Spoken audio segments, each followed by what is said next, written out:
これらは止めることのできないものだ。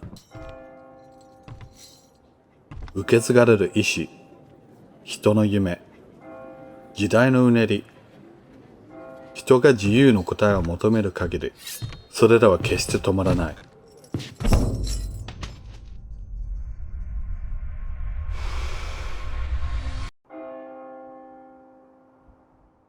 What is the One Piece?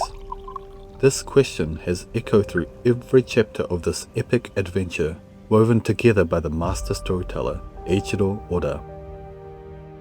As someone born in Japan who lives overseas and worked as a creative professional, I believe I can offer a unique perspective on the 1138 mural and the true nature of the One Piece treasure, helping bridge the gap for English-speaking fans. In this 5-part video series, I'll share my all-encompassing theory on the One Piece treasure. The One Piece! The One Piece is real! I've been working on my geography piece video alongside this series, so you may spot some connections along the way. I also weave in my Christmas piece, Dragon piece, and Love piece theories, so if you haven't checked them out yet, now's the perfect time to catch up for full context. Here is the journey ahead. The Mural Explained, a glimpse into the past and future. What awaits on Laugh Tale? The secrets of the final island. What is the One Piece? The truth behind Joyboy's treasure. The hidden path to Laugh Tale, location revealed. And beyond the One Piece, the dawn of the world. Chapter 1138 dropped a bombshell of world lore that was years in the making. A massive mural and passages from the Harley text.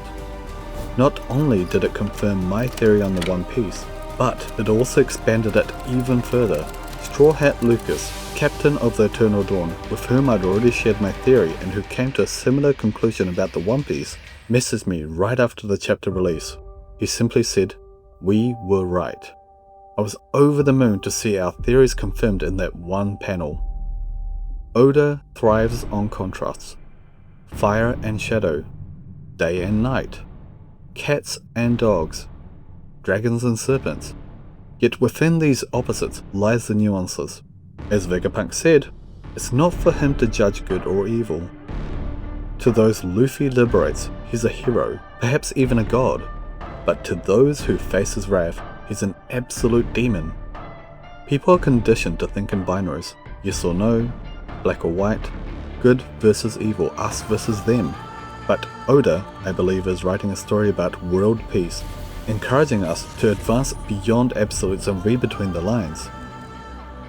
The Harley text in the mural with their multiple interpretations may be doing just that, inviting us to see things from many angles.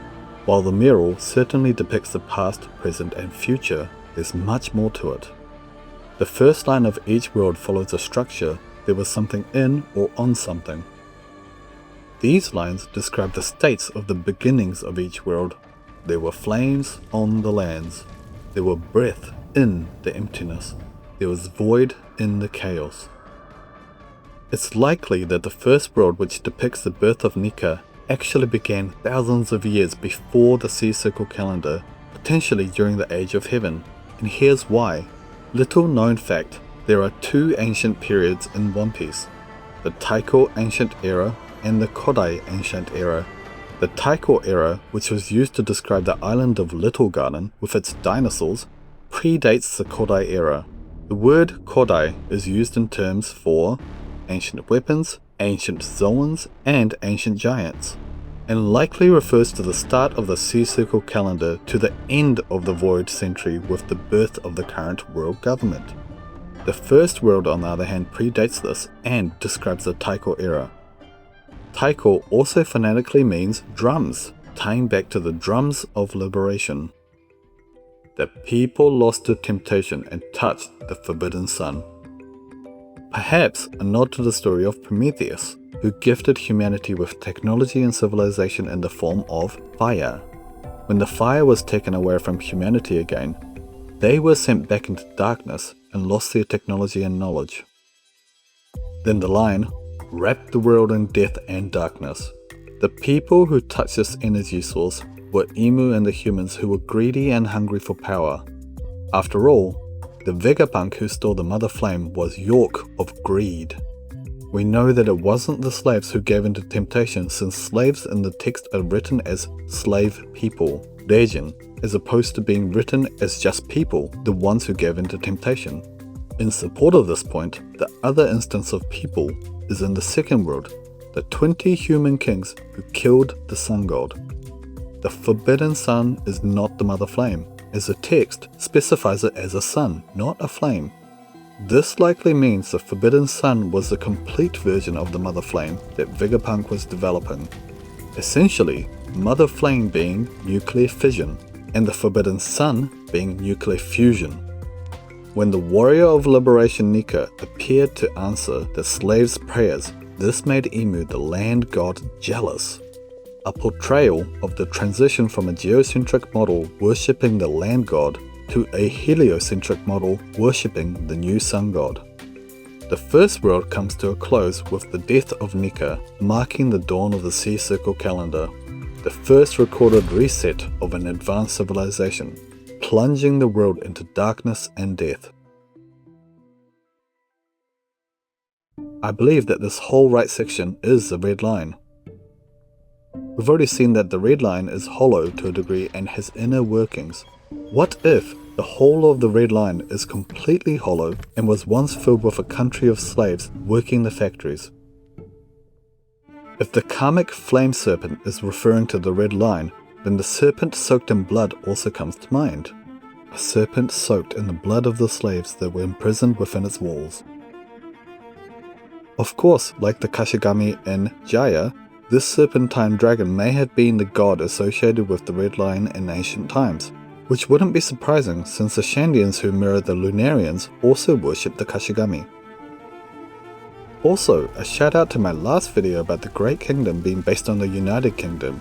This factory is likely a nod to the Industrial Revolution of the UK. The smoke or steam and these gears are a giveaway. The innovation of the steam engine from that era. Did anyone else connect this to Luffy's Gear Second, which we saw in the Enies Lobby arc with the sea trains? Back to the mural. Even the moving walkways powered by the slaves in Mirajois are paralleled here with the slave people travelling along these elevators. Another detail here are the slaves at the top of the red line. If the surface of the red line was toxic to regular people, perhaps due to smoke, other toxins in the air, fires, or even extreme temperatures, then these four individuals with the large upper bodies are the buccaneers. Perhaps the buccaneers, unlike regular humans, were able to withstand the harsh environments atop the red line. And remember the Lunarians who were said to be able to survive in any environment? It's likely the Lunarians who lived atop the red line were at this point already displaced by Emu, much like the native Indians in America. And what kind of mega factory filled the red line? Well, if the factories already seen in the story are anything to go by, it was likely a weapons and tech factory, as well as a power plant, harnessing the forbidden flame as a power source. Emu forced the slaves to produce powerful weapons and tech for their war efforts. Perhaps the reason the first world was in flames was because of a war involving these weapons. And what about these shiny orbs? If we consider Big Mom's Sorosoro no Mi, which harvested people's lifespans as well as Emu's likely immortality, one interpretation is that Emu harvested the lifespans of the slaves. Once Emu had sucked out their life force like a vampire, what remained was simply the slaves' hopes and dreams. Remember the conversation between Vegapunk and Kuma about the Nuku Nuku no Mi? They discussed whether intangible concepts like imaginations and memories could have mass and volume like pain, which Kuma had already been extracting from others. What's possible is that Emu ordered the orbs of hopes and dreams to be tossed out of the red line. These walls of flame and blood were no place for hopes and dreams to fester. Like during the Fire Festival in Wano, which probably originated from the events of the First World, the wishes of people floated off into the sky on boats and reached the heavens, their prayers hoping to be answered. And so, the curtain falls on the First World, swallowed by death and darkness. Could this allude to Emu shutting down the factories and trapping the slaves within the walls of the Red Line? The world continues. The city of gold, Shindora, is built and prospers. Zunisha is born. The Mink tribe isolate themselves atop Zunisha, and the feud between the Long Arm and the Long Leg tribe begins. We enter the second world. Kyomu ni ibuki ari. There was breath in the emptiness. The void century breathed its first breath 900 years ago. With the death and darkness of the previous world, there was also new life. As Ryokugu stated, the forest and the ocean are the birth parents of life. And sure enough, the second world mentions only two gods, the forest god and the ocean god. Mori no kami wa ma o tsukawaseta. The forest god made them harness the supernatural. In my translation, I chose supernatural for Ma, since Ma can mean demon, evil, or magic without necessarily carrying negative connotations. I opted for a more neutral term to preserve the ambiguity in the original. That said, in classical texts, Ma does usually refer to demons, dark magic, or evil spirits. And I mean, let's not beat around the bush. The forest god is clearly the Sun Tree Eve, who absorbed the lights of the hopes and dreams of the slaves the Emu discarded. Though whether this was simply photosynthesis or a special trait of the Eve tree is still a little hard to say. But this may be how the devil fruits first bore fruits on the Eve tree. Like I said in Christmas piece, I believe that the devil fruit tree was essentially a wishing tree like the Christmas tree, with the devil fruits being their wishes transformed, essentially baubles decorating the tree. I suppose it may not have even been the hopes and dreams of slaves, but the children among them which gave birth to the fruits. After all, Christmas is a time for gifting kids. Now in the second world, the sun is mentioned twice. But unlike the first or third worlds, the sun is not called the sun god here. This is likely because Oda wants to keep it ambiguous. Simply put, the sun that spread the fires of war was the Forbidden Sun, used to power the ancient weapons, leaving destruction in its wake.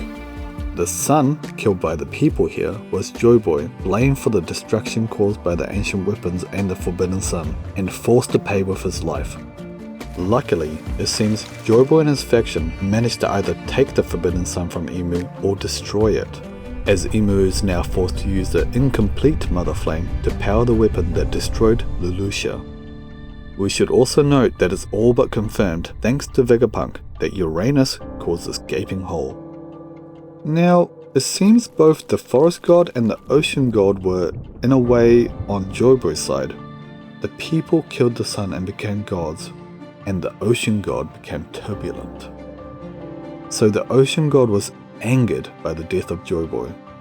With the forest god, humanity was gifted another power, this time one for the oppressed, the devil fruits, which carried the hopes and dreams of the past, inherited will. The half-moon people dreamt, the moon people dreamt. Like many in the community, I believe the half-moon people are part of the D-clan. But here's my twist. As I explained in Christmas piece, I believe the races of the world came from outer space, from other planets in the solar system. I believe moon people was an umbrella term for all of those who came from outer space and settled on the blue planet together. I also stated in the past that the Void Century was likely filled with people of mixed races. So my theory is that the Half Moon people, the D-Clan, are a faction of people who were mixed breed of aliens and the original humans of this planet. The mixing of cultures and races strengthens civilizations. However, Emu and the Human Kings likely frowned upon this. Perhaps the reason the Buccaneers were said to have committed a grave sin is because they were the first sub-race formed from the union of a human and an alien race.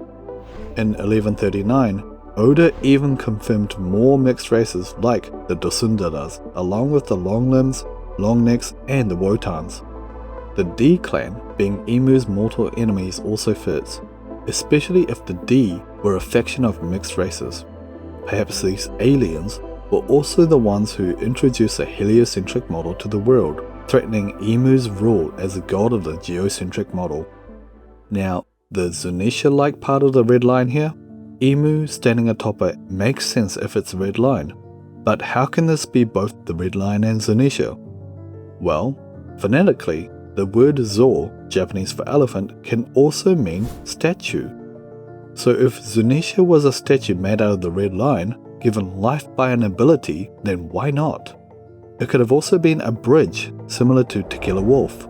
Crackpot, maybe, but when you consider the stilt-like legs of Zunisha, why couldn't it have been a mobile bridge designed by Imu for transportation? Basically a ship like the AT-ATs given life by an ability.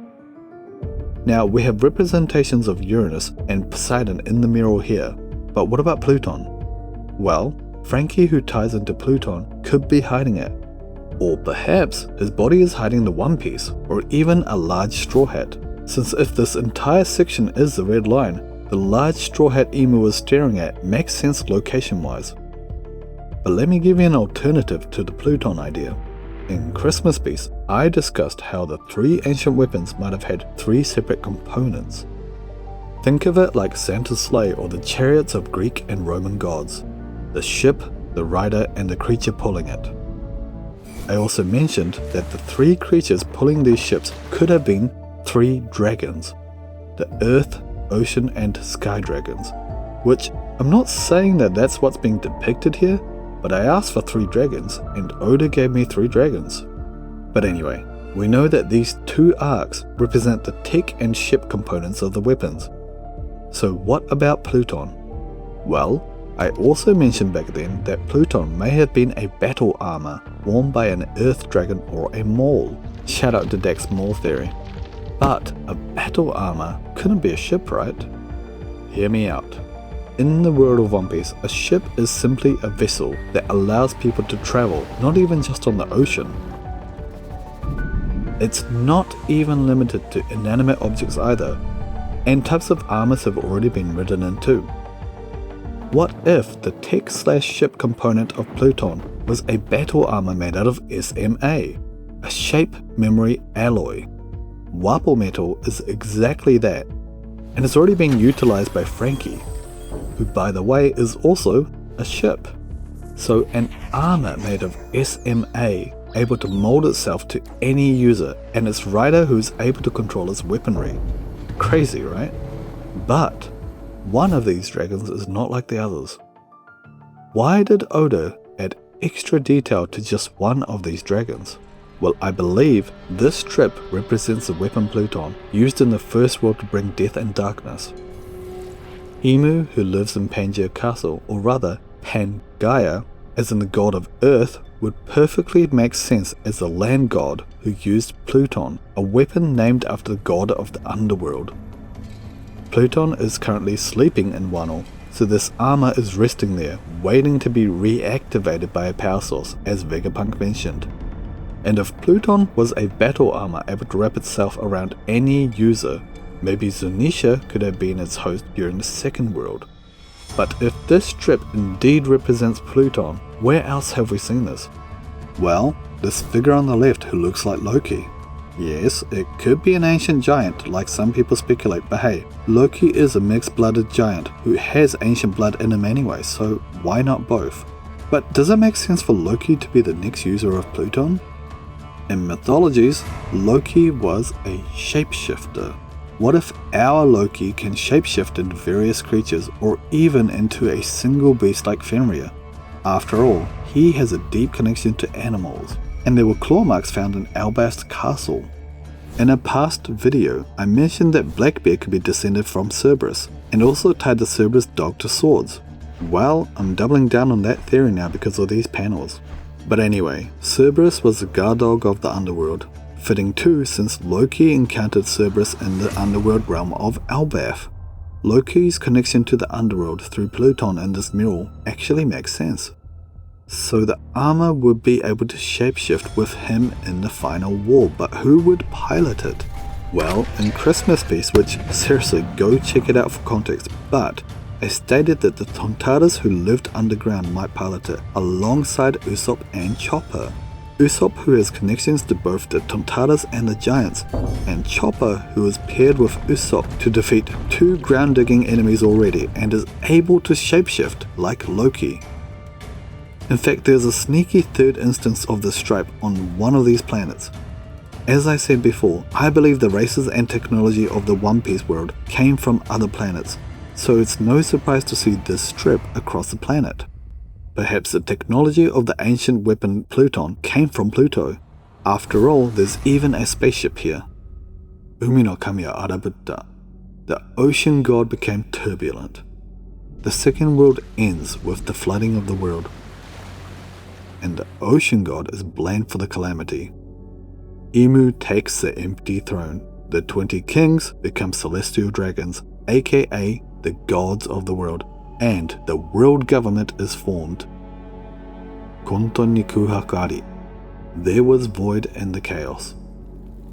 The chaos of the void century was erased by the Great Cleansing. As Vegapunk stated, the flooding of the world erased the history of the Great War. And so, the third world starts with the end of the void century 800 years ago. The inconvenient, lingering shadow remembered the day of promise and heard the voice of the fragmented moon. Though there are a few possible interpretations, the lingering shadow is most likely Imu.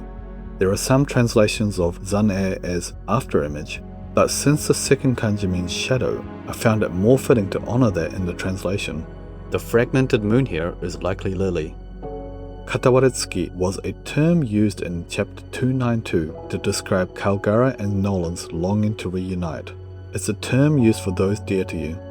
Mont Black Nolan with Mon referencing the moon, and Kalgara with fire-red hair guarding the light of Shandora representing the sun. These two long to reunite. Lily of the Kingdom of the Sun, and Imu with connections to the moon. Imu longs for Vivi, as Lily was dear to him. He stares at her painting and remembers the promise, hearing her voice. I won't go over the rest of the third world just yet, but let's look at the final line of each world.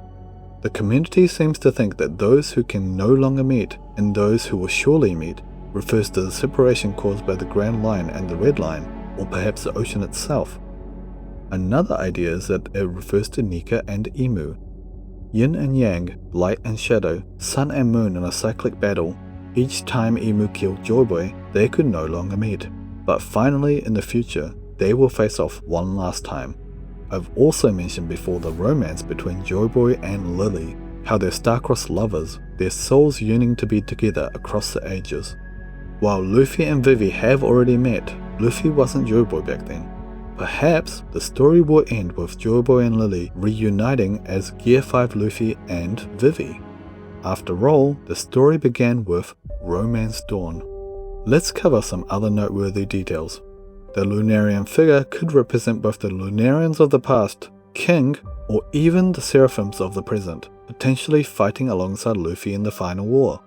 This whale might be the same hologram whale we've seen on Egghead. Given that the Vegapunks were last seen contacting Witheria, the raindrops here would fit with that line of thought.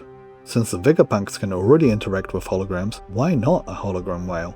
This whale could also be any of the island whales like Laboon, the whale tree of Zol, or even a new Moby Dick ship. Imu could represent both the small figure here and the giant shadow on the left.